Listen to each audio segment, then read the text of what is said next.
उनसे किया था। और जिस प्रकार भगवान विष्णु ने नारद जी के प्रश्नों का उत्तर दिया, उसी प्रकार से मैं भी जो है आपको आपके प्रश्नों का उत्तर दे डालूंगा। तो कह रहे हैं कि एकदा नारदो योगी प्राणुग्रहेण कंसया पर्यटन विविधान लोकान मृत्यु लोके उपागतः। कह रहे हैं कि एक बार जो देवर्षि नारद जी थे अनेकानेक लोगों में घूमते घूमते, क्योंकि वो एक जगह पे बैठा नहीं करते थे, तो कह रहे हैं कि साधु को वैसे एक जगह पर ज़्यादा बैठना नहीं चाहिए। एक जगह पर कितना बैठे, जितनी देर में गाय से दूध निकालते हैं, गाय को दूधते हैं, उतने देर में जो है साधु को घर से चले जाना चाहिए, नहीं कि साधु सुबह से शाम तक बैठा रहे। तो कह रहे हैं कि नारद जी जो है घूमते घूमते कहाँ पहुँचे, मृत्यु लोक के उपागत, मृत्यु लोक में पहुँचे। मृत्यु लोक उसको को कहा जाता है कि जिसमें कोई भी प्राणी, कोई मनुष्य हो, कोई जीव हो, कोई जंतु हो, यदि एक बार उसका जन्म हो गया तो उसकी मृत्यु आवश्यक है। तो इसलिए उसको मृत्यु लोक कहा जाता है, जिसमें हम भी निवास करते हैं। तो कह रहे हैं कि जब नारद जी मृत्यु लोक में पहुँचे, तो मृत्यु लोक में जाकर के नारद जी ने क्या देखा कि मनुष्य वहाँ जो है अनेक योनियों में जन्म लेकर के और अनेक प्रकार के दुखों से दुखी है। तो हमने देखा कि इनके दुखों को किस प्रकार से दूर किया जा सके और किससे जो है इनकी दूर करने का उपाय किससे प्राप्त होगा। तो मन में विचार करते करते कह रहे हैं कि नारद जी कहाँ पहुँचे, विष्णु लोक के गए, विष्णु लोक में पहुँच गए। नारद जी ने सोचा कि इसका जो हल है केवल विष्णु भगवान ही दिला सकते हैं, तो इसलिए विष्णु भगवान के पास जो है पहुँच गए। कह रहे हैं कि जब नारद जी विष्णु भगवान के पास पहुँचे विष्णु लोक में, तो तक्कर है कि तत्र नारायणं देवं शुक्रवर्णं चतुर्भुजं शंख चक्र गदा पद्मपाला विभूषितं दृष्ट्वा तव देवेशं स्तोत्रं समुचक्रमे। कह रहे हैं कि जब नारद जी विष्णु लोक में नारद देव भगवान विष्णु के पास पहुँचे, तो वहाँ पर कह रहे हैं कि भगवान विष्णु कैसे है, शुक्ल वर्णम, श्वेत वस्त्रधारी और चतुर्भुजम, चार उनकी भुजाएं हैं और चारों भुजा में शंख चक्र गदा और पद्म विराजमान है और शेष नारायण की सैया पर विराजमान। तो कह रहे हैं कि ऐसे देवाधिदेव भगवान विष्णु को देख करके नारद जी उनकी स्तुति कर रहे हैं, उनको प्रणाम कर रहे हैं। कह रहे हैं कि नमो उपांबर सावेदम रूपांत सत्य आदि मध्य निर्गुणाय गुणात्मने है। कह रहे हैं कि हे भगवान विष्णु भगवान, आपको मेरा साष्टांग दंडवत प्रणाम है। और आदि मध्य दीनाय, आपका न तो आदि है, ना आपका मध्य है और ना ही आपका अंत है। निर्गुणाय गुणात्मने, आपके अंदर इतने गुण हैं कि जिनके गुणों का मिथान नहीं कर सकते हैं। सर्वेषां अधिभूताय भक्तानां अविनाशिने, आप सारे संसार में व्याप्त होकर के अपने भक्तों के दुखों को पूर्ण करने वाले हो। श्रुता श्रोतम तत्व विष्णुनाय शुक्रवासिता। कहने की प्रकार से जब भगवान विष्णु देखा कि नारद जी आज स्तुति कर रहे हैं मेरी, तो नारद जी की स्तुति करने के बाद भगवान विष्णु ने सोचा कि आज नारद जी किसी विशेष कामना को लेकर के मेरे समक्ष पहुँचे हुए हैं और तभी जो है कि मेरी स्तुति हो रही है। तो नारद जी से भगवान विष्णु कह रहे हैं कि किमर्थमागतोऽसि त्वं चिन्तय मनसो वर्तते तत्यसं महाभागं तत्सर्वं तथामिते। करे कि हे नारद जी, आज आपका आगमन इस विष्णु लोक में किस कारण हुआ है, क्योंकि आप बिना कारण के यहाँ नहीं पहुँचे और नहीं बिना कारण के कहीं जाते हो।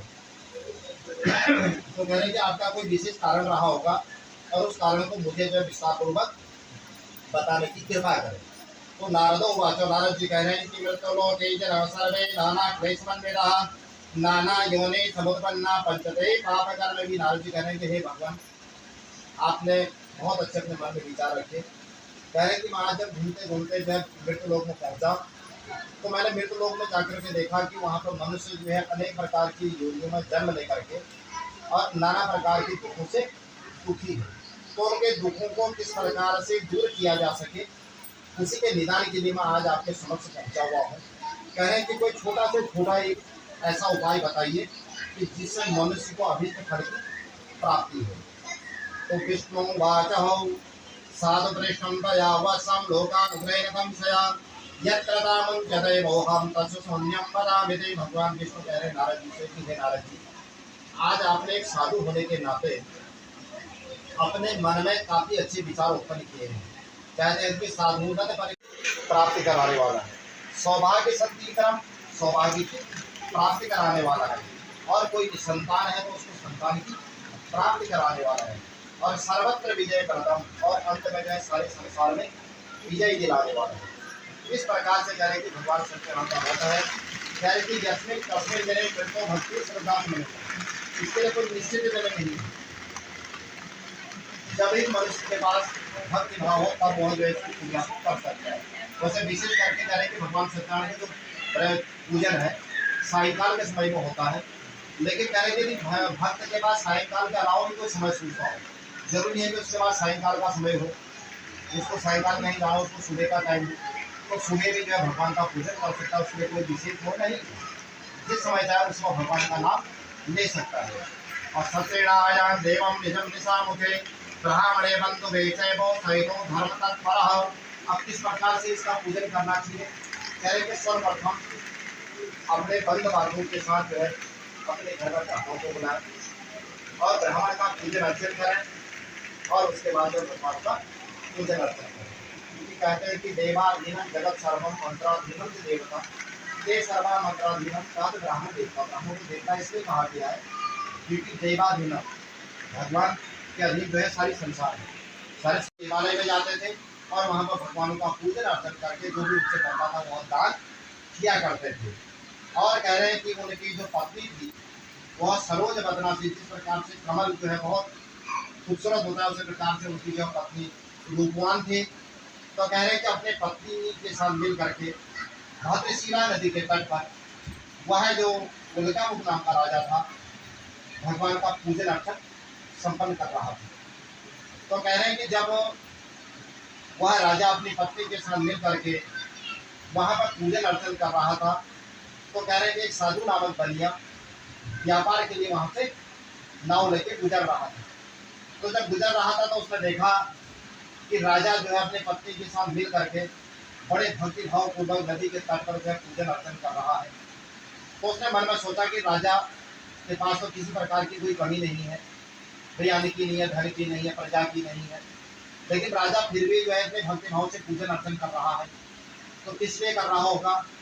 तो वो जो साधु नामक बनिया था उसने अपने नाव को एक जगह पर खड़ी किया और उसके बाद राजा के समक्ष पहुंचा। राजा को प्रणाम करके राजा से कहने लगा कि हे राजन, मेरे देखने में आप राजा हो, आपके पास किसी भी प्रकार की कोई कमी नहीं होगी, लेकिन आप फिर भी जो है इतने भक्ति भाव पूर्वक जो है यहाँ पर पूजन अर्चन कर रहे हो, तो किस कामना से कर रहे हो? तो उसके राजा बाचा वहाँ राजा कह रहे हैं कि हे भगवान, आपने बहुत अच्छा कहा, मैं एक राजा हूँ, मेरे पास अन्न की कमी नहीं है, धन की कमी नहीं है, प्रजा की कमी नहीं है, किसी प्रकार की भगवान की कृपा से कोई कमी नहीं है, लेकिन मेरे पास एक बहुत बड़ी कमी है। वह कमी क्या है कि मेरे पास कोई संतान नहीं है और मैं संतान की कामना के लिए भगवान विष्णु का पूजन कर रहा हूँ, भगवान सत्यनारायण का पूजन अर्चन कर रहा हूँ, क्योंकि यह जो है संतान की प्राप्ति कराने वाले हैं। तो इस प्रकार से जब उस साधु नामक बनिए ने सुना तो कह रहे हैं कि उसके बाद जब पूजन विराम हुआ तो उसके बाद वह साधु नामक बनिया था उसने भी उस राजा से भगवान सत्यनारायण की पूजा के बारे में पूरा विधि विधान से पूछा। और विधि विधान से पूछने के बाद जब व्यापार करके वह जो साधु नामक बनिया था जब अपने घर में पहुंचा तो उसके घर में उसकी जो पत्नी लीलावती थी उससे उसने कहा कि हे प्रिय, आज मैं जो है जब व्यापार करने गया तो मैंने एक राजा के दर्शन किए और राजा से जो है भगवान सत्यनारायण के बारे में सुना। और भगवान जो सत्यनारायण है वह जो है संतान की प्राप्ति कराने वाले हैं। तो उस साधु नामक बनिए पास कोई संतान नहीं थी, तो उन्होंने भगवान का सूक्ष्म रूप में पूजन अर्चन किया और मन में संकल्प किया क्योंकि हमें भी कभी कोई हमारे घर में कोई संतान की प्राप्ति हो जाएगी तो हम भी जो है विधि विधान पूर्वक आपका पूजन अर्चन संपन्न कर डालेंगे। तो इस प्रकार से जो है संकल्प करने के बाद वह जो साधु नामक बनिया था व्यापार में लीन हो गया और भगवान की ऐसी लीला हुई, भगवान का ऐसा प्रसाद मिला कि 10वें महीने के बाद उनके घर में कन्या रत्न की प्राप्ति हो गई। और कह रहे कि जब कन्या रत्न की प्राप्ति हो गई तो उसके बाद उसके नामकरण संस्कार की बात आई। तो पंडितों को जो है नामकरण संस्कार के लिए बुलाया गया और कह रहे कि वह जो कन्या थी इस प्रकार से बढ़ने लगी, कला कला बढ़ने लगी। कह रहे कि जिस प्रकार से शुक्ल पक्ष का चंद्रमा बढ़ते बढ़ते मात्र 15 दिन में ही पूर्ण हो जाता है, उसी प्रकार से वह जो कन्या थी दिन प्रतिदिन जो है दिन दुगनी रात चौगुनी बढ़ने लगी। तो कह रहे कि कला कला बढ़ने से उसका नामकरण संस्कार क्या हो गया? कलावती। कह रहे कि जब उसका नामकरण संस्कार संपन्न हो गया तो उसके बाद जो पत्नी लीलावती थी उसने बड़े मधुर स्वर में अपने पति से कहा कि हे भगवान, हमने जो है कुछ संकल्प किया था और आज हमें उस संकल्प की प्राप्ति हो गई है, तो हमें उस संकल्प को पूर्ण कर देना चाहिए। तो उसके बाद जो साधु नामक बनिया था वह कहने लगा कि हे प्रिय, अभी तो कन्या का केवल नामकरण संस्कार ही हो रखा है, इतनी जल्दीबाजी क्या है। जिस दिन इसका विवाह संस्कार करेंगे उस दिन संकल्प को पूरा कर देंगे। तो कह रहे हैं कि इस प्रकार से आश्वासन देने के बाद वह जो साधु नामक बनिया था व्यापार में लीन हो गया। और जब व्यापार करके लौटा तो उसने देखा कि उसकी जो कन्या है अपने सखियों के साथ जो है खेल रही है, क्रीड़ा कर रही है। तो उसने देखा कि सारे सखियों में उसकी जो कन्या सबसे युवा दिख रही है, सबसे जवान दिख रही है। तो उसने मन में सोचा कि कन्या का विवाह संस्कार संपन्न कर देना चाहिए। तो कह रहे हैं कि उसने अपने दूतों को बुला करके दूत से कहा कि इस कन्या के लिए किसी बात की खोज की जाए। तो उसके दूत जो है बड़े पुत्र को लेकर के उसके समक्ष पहुंचे और उसने जो है सारे गुण संपन्न देखने के बाद उस बड़े पुत्र के साथ अपना कन्या का जो है कन्यादान विवाह संस्कार संपन्न कर दिया। और कह रहे हैं कि उसके बाद जब विवाह संस्कार भी संपन्न हो गया उसके बाद कह रहे हैं कि वह जो साधु नामक बनिया था अपने संकल्प को भूल गया और इधर जो है अपने दामाद को लेकर के व्यापार में लीन हो गया, व्यापार के लिए चल दिया। और कह रहे कि जब व्यापार करने लगा तो भगवान नारायण ने सोचा कि यार इसने जो है संकल्प किया था और इसको कन्या की प्राप्ति हुई, नामकरण संस्कार हुआ, आज विवाह संस्कार तक संपन्न हो गया, लेकिन यह जो है अपने संकल्प को भूल चुका है। तो इसको कुछ कठिन से कठिन जो है दुख देना चाहिए ताकि इसके समझ में आए कि मैंने कुछ संकल्प किया था। तो भगवान ने ऐसी लीला रचाई कि वह जो साधु नामक बनिया था जिस नगर में व्यापार कर रहा था उस नगर के जो राजा थे उनका नाम था चंद्रकेतु। तो कह रहे हैं कि जब चंद्रकेतु के नगर में